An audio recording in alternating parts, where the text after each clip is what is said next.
লন্ডনে ডক্টর ইউনূস তারেক আলোচিত বৈঠক আজ, রাজনীতিতে হাওয়া বদলের আভাস।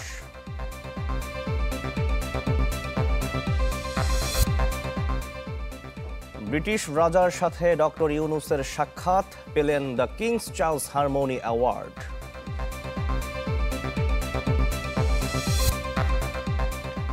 এবং ভারতে বিমান দুর্ঘটনায় 290 জনের বেশি মানুষের প্রাণহানি, অলৌকিকভাবে বেঁচে গেছেন একজন।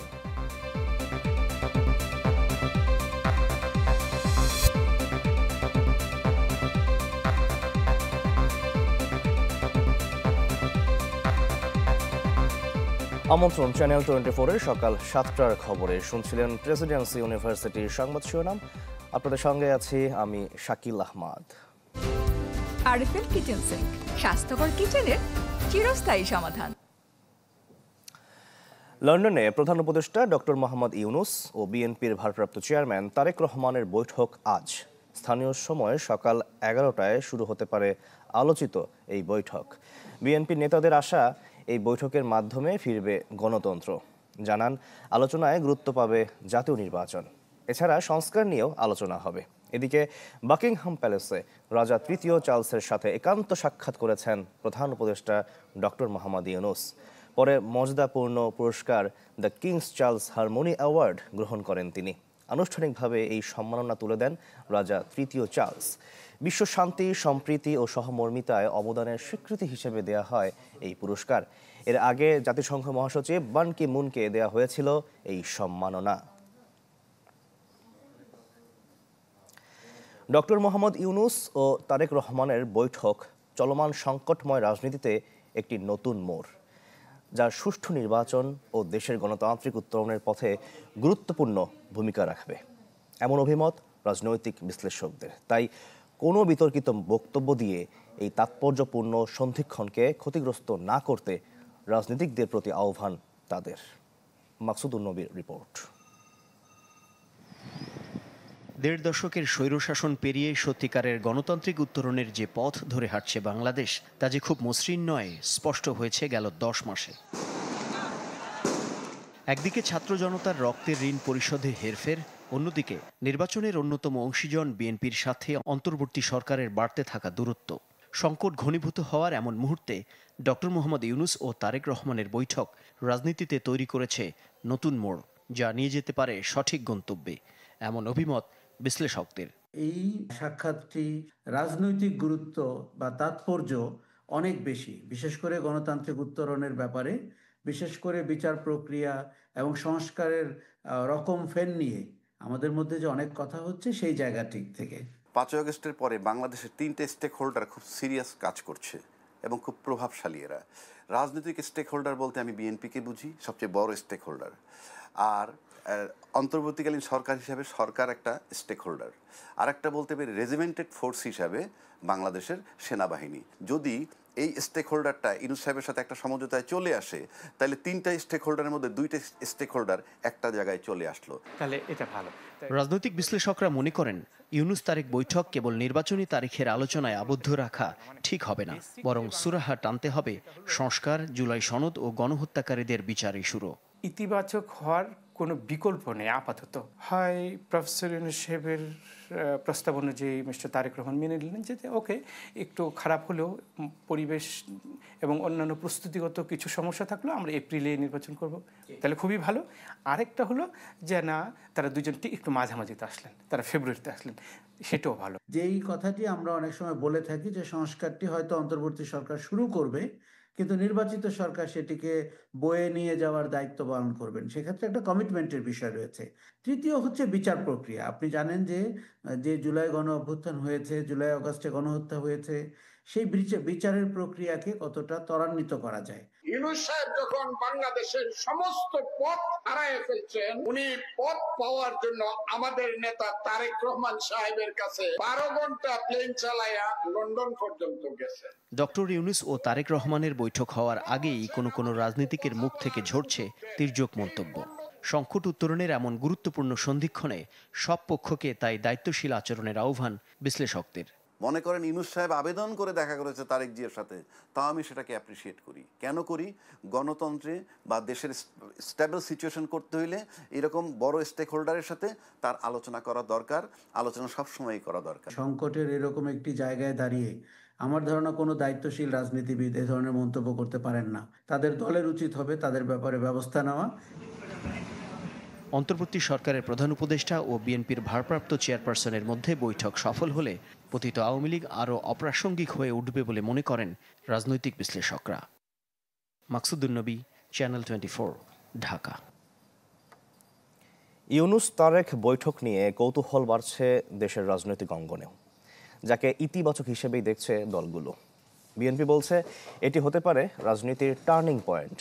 অন্যদের কাছে নির্বাচনের সময় কিংবা জুলাই আকাঙ্ক্ষার ফাটল মেরামতের উদ্যোগ।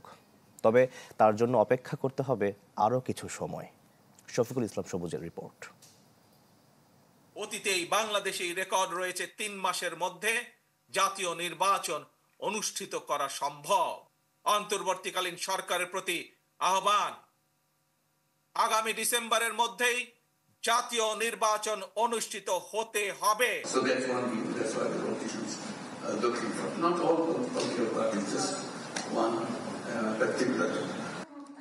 নির্বাচনের দিন তারিখ নিয়ে প্রধান উপদেষ্টার সাথে বিএনপির বাদানুবাদের রাজনীতির বহতা নদীর জল গড়িয়েছে অনেক। তাই ঢাকা থেকে প্রায় ৮,০০০ কিলোমিটার দূরে লন্ডনের ডরচেস্টার যেন হঠাৎই হয়ে উঠেছে দেশের রাজনীতির আলোচনার কেন্দ্রবিন্দু। সেখানেই শুক্রবার সকালে প্রধান উপদেষ্টা ডক্টর মোহাম্মদ ইউনূসের সাথে বৈঠক করবেন বিএনপির ভারপ্রাপ্ত চেয়ারম্যান তারেক রহমান। তার দল যাকে বলছে রাজনীতির টার্নিং পয়েন্ট। এটা একটা টার্নিং পয়েন্ট হতে পারে আপনার কি, যদি সবকিছু সঠিকভাবে চলে। দেশের অন্যান্য রাজনৈতিক দলগুলোর চোখও এখন লন্ডনে। আমরা মনে করি একজন রাজনৈতিক নেতা রাষ্ট্রের দায়িত্ব পালন করি যে কোনো ব্যক্তির সাথে যে কোনো স্থানে সৌজন্য সাক্ষাতে মিলিত হতে পারে, এটা ইতিবাচক রাজনীতিরই একটি অংশ। সিদ্ধান্ত গ্রহণের ক্ষেত্রে তারেক রহমান ছাড়া আর অল্টারনেটিভ তাদের কোনো নেই। সেই জায়গার থেকে এই বৈঠকটা মনে করি বাস্তবতায় প্রাথমিকভাবে আমরা ভালো হিসেবে দেখছি। ইতিমধ্যেই সরকারের সাথে বিএনপি বা দলগুলোর যে এক ধরনের দূরত্ব তৈরি হয়েছে নির্বাচনের তারিখ বা শিডিউলকে কেন্দ্র করে, আমি নিশ্চয়ই আশাবাদী এই আলাপ আলোচনার ভেতর দিয়ে হয়তো এটা কাছাকাছি জায়গায় আসা যাবে।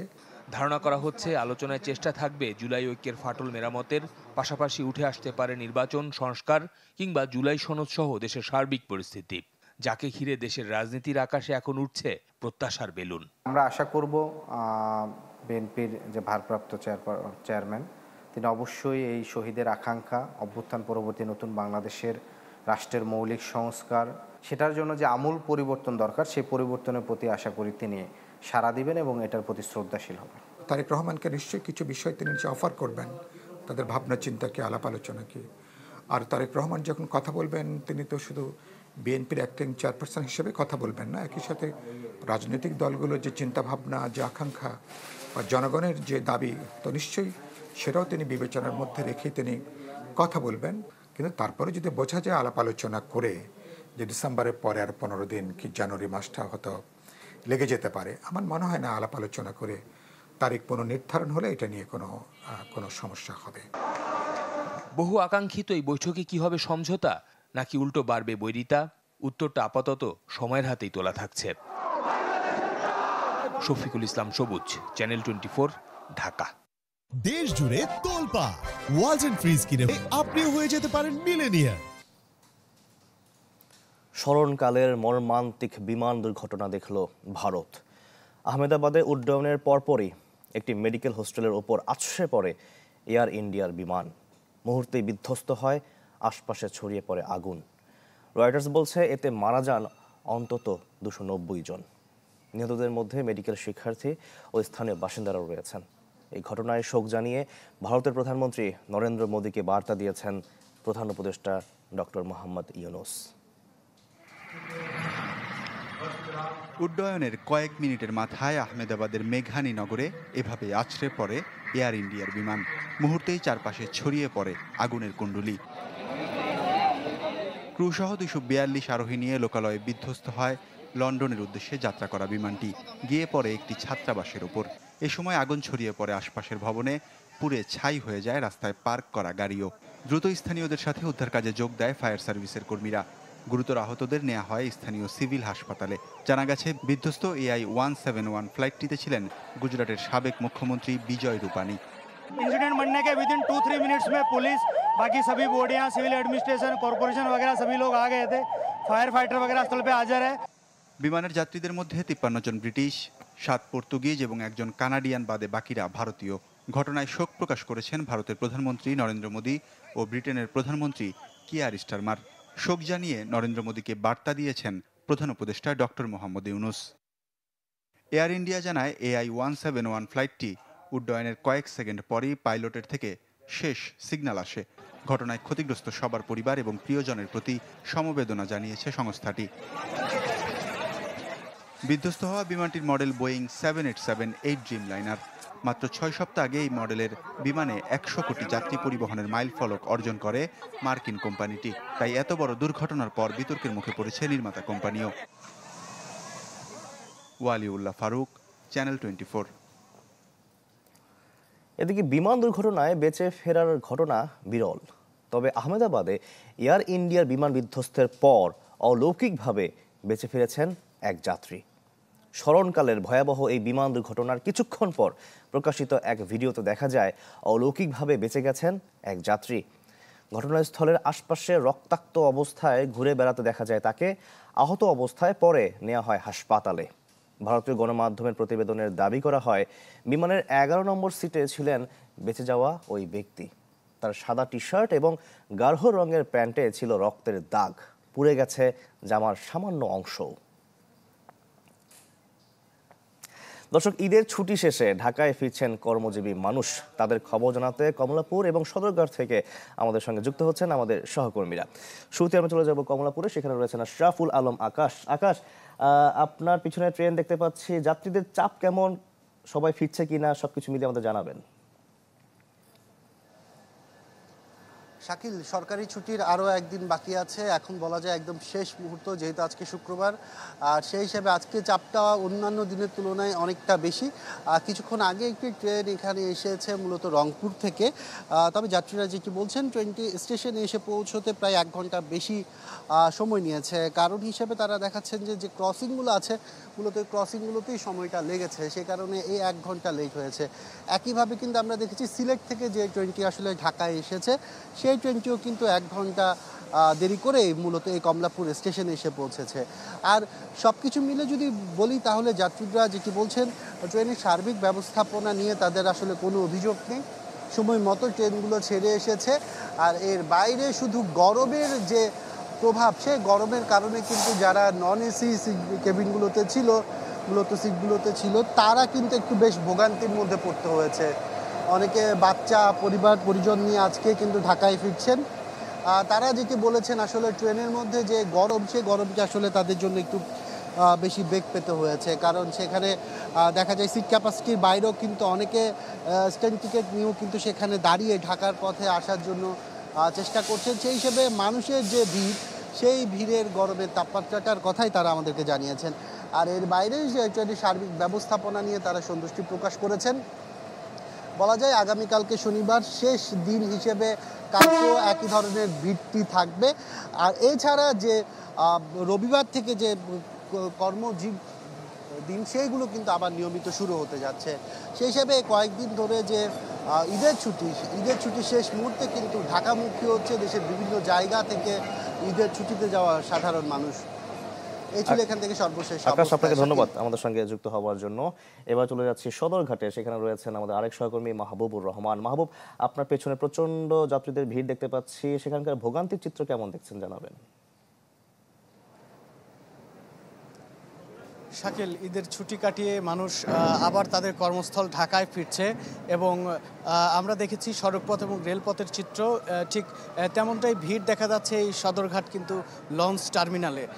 এই দক্ষিণবঙ্গের যে লঞ্চগুলো, সেই লঞ্চগুলোতে করে দক্ষিণবঙ্গের যাত্রীরা বরিশাল, ভোলা, পটুয়াখালী, বরগুনা এবং ঝালকাঠির সেই দক্ষিণবঙ্গের যারা মানুষ, তারা কিন্তু এই সদরঘাট এই লঞ্চ টার্মিনালে কিন্তু আসছেন তাদের কর্মস্থলে যোগ দেবার জন্য। আমরা যাত্রীদের সাথে কথা বলে যেটি জানতে পেরেছি সেটি হচ্ছে যাত্রীরা ভোগান্তির কথাও শুনিয়েছেন, বলেছেন যে ভেতরে গরম এবং লঞ্চের যে স্টাফ তাদের বিরুদ্ধেও তারা অভিযোগ তুলেছেন যে তাদের সাথে যাত্রীদের সাথে ঝগড়া পর্যন্ত হয়েছে, এমন অভিযোগও আমরা শুনেছি। তবে মোটা দাগে যদি বলতে চাই তবে যাত্রীরা যেটি বলছেন যে এই লঞ্চ যাত্রা তাদের আগের পূর্বের তুলনায় এখন অনেকটা স্বস্তিদায়ক।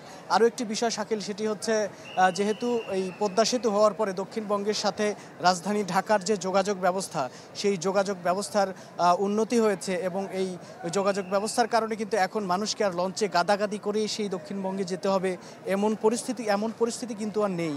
যার দরুন লঞ্চ এবং সড়কপথ মিলিয়ে যেহেতু দক্ষিণবঙ্গের যাত্রী ভাগাভাগি হয়ে গেছে, যার দরুন সড়কপথে এবং লঞ্চে দেখা যাচ্ছে যে আগের যেরকম ভোগান্তি ছিল সেই ভোগান্তির চেয়ে এখন স্বস্তির ব্যাপারটাই বেশি। তবে যাত্রীদের সাথে কথা বলে আমরা যেটি জেনেছি মোটা দাগে তারা যেটি আমাদের বলেছেন যে কোনো রকম ভোগান্তি ছাড়াই তারা আসতে পেরেছেন, তবে দু একটি বিষয়ে তাদের অভিযোগ রয়েছে, সেই কথা তারা আমাদেরকে জানিয়েছেন। শাকিল, মাহবুব, আপনাকে অসংখ্য ধন্যবাদ আমাদের সঙ্গে যুক্ত হওয়ার জন্য। দর্শক, কর্মজীবী মানুষের ঢাকায় ফেরার বিরতির পর আবার ফিরলাম। দেখছেন চ্যানেল 24, আপনাদের সঙ্গে আছি শাকিল আহমদ। সিরাজগঞ্জের শাহজাদপুরে রবীন্দ্রনাথ ঠাকুরের কাছারি বাড়িতে হামলা ও ভাঙচুরের মামলায় দুজনকে গ্রেফতার করেছে পুলিশ। গতকাল উপজেলার ব্রিজঘাট এলাকা থেকে শার্দুল আকন্দ রত্ন ও আব্দুস সালামকে গ্রেফতার করা হয়। পুলিশ জানায় তদন্তে অভিযুক্তের সংশ্লিষ্টতা নিশ্চিতের পর তাদের গ্রেফতার করা হয়। পরে আদালত তাদের কারাগারে পাঠানোর নির্দেশ দেন।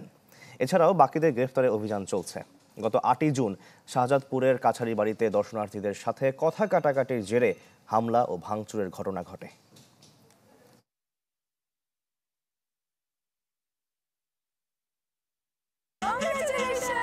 সেলফি আপু, এখন কিছু খাওয়াও। এখন ইভিনিং এর চরম ক্রেভিং, চাই কিছু এক্সাইটিং, মিস্টার নুডলস হয় কুকিং, টেস্টটা হয় amazing, mister noodles amazing test, mister noodles enjoy the best, mister noodles amazing test, mister noodles, mister noodles, mister noodles. পানিতে টইটম্বুর সুনামগঞ্জের টাঙ্গুয়ার হাওর। দূরের পাহাড় যেন মিলেমিশে একাকার জলরাশিতে। এমন সৌন্দর্য উপভোগ করতে দেশের বিভিন্ন প্রান্ত থেকে ছুটে যাচ্ছেন পর্যটকরা, কিন্তু তাদের কিছু বেপরোয়া কর্মকাণ্ডে নষ্ট হচ্ছে প্রকৃতির এই শান্ত কোণ। টাঙ্গুয়ার হাওরের বিস্তৃত জলরাশিতে নীরবতার বদলে এখন গান বাজানার কর্কশ শব্দের দূষণ। এতে প্রকৃতি হারাতে বসেছে চিরচেনা শান্ত রূপ। সেই সাথে উচ্ছৃঙ্খল যুবকদের বেপরোয়া আচরণে হুমকির মুখে হাওরের জীববৈচিত্র্য। নাগরিক জীবনের ব্যস্ততাকে ছুটি দিতে প্রশান্তির খোঁজে পর্যটকদের ভিড় জমে সুনামগঞ্জের টাঙ্গুয়ার হাওরে। অথচ নৌকায় উচ্চ শব্দের এমন গান বাজনা আর নাচানাচিতে বিরক্ত তারা। এই উচ্চস্বরের গান বাজনার কারণে টাঙ্গুয়ার হাওরের জীববৈচিত্র্য এবং টুরিস্টদের বিরক্তির কারণ হয়ে দাঁড়াইছে। উচ্চস্বরে বাদ্যবাজনা বাজে এবং আবর্জনা, প্লাস্টিক, বোতল এইগুলি যেন নদীতে না ফেলে, তাতে আমাদের পরিবেশের ক্ষতি হয়। যদিও বিষয়টি অবগত বলে জানালেন কর্তৃপক্ষ, বলেন এসব বন্ধে নেওয়া হবে যথাযথ ব্যবস্থা। মূল টাঙ্গুয়ার হাওরে কোনো ইঞ্জিন চালিত যান প্রবেশ করতে পারবে না। এর আগেই ইঞ্জিন চালিত যানগুলোকে আটকে দিতে হবে এবং মূল টাঙ্গুয়ার হাওরে হাতে চালিত যান দিয়ে পর্যটকরা চলাচল করবেন। যারা হাওরে বেড়াতে আসছেন তারা যেন প্লাস্টিক দূষণ না করেন, তারা যেন বর্জ্য না ফেলেন, এই ধরনের একটি প্রতিশ্রুতি তারা দিয়েছেন এবং তাদের বিরুদ্ধে আমাদের অভিযান চলমান থাকবে। উচ্চস্বরে গান বাজনা করা টাঙ্গুয়ার হাওরে নিষিদ্ধ এবং যে কোনো উচ্চস্বরে গান বাজনা করা হলেই তাদেরকে আইনানুগ ব্যবস্থা গ্রহণ করা হবে। তবে স্থানীয় পর্যটনের প্রসার ও পরিবেশ রক্ষায় নাগরিক সচেতনতার উপরই জোর দিলেন পরিবেশ কর্মীরা। Desk report, channel 24। আরেকটি বিরতি নিচ্ছি, ফিরছি একটু পর, আমাদের সাথেই থাকুন।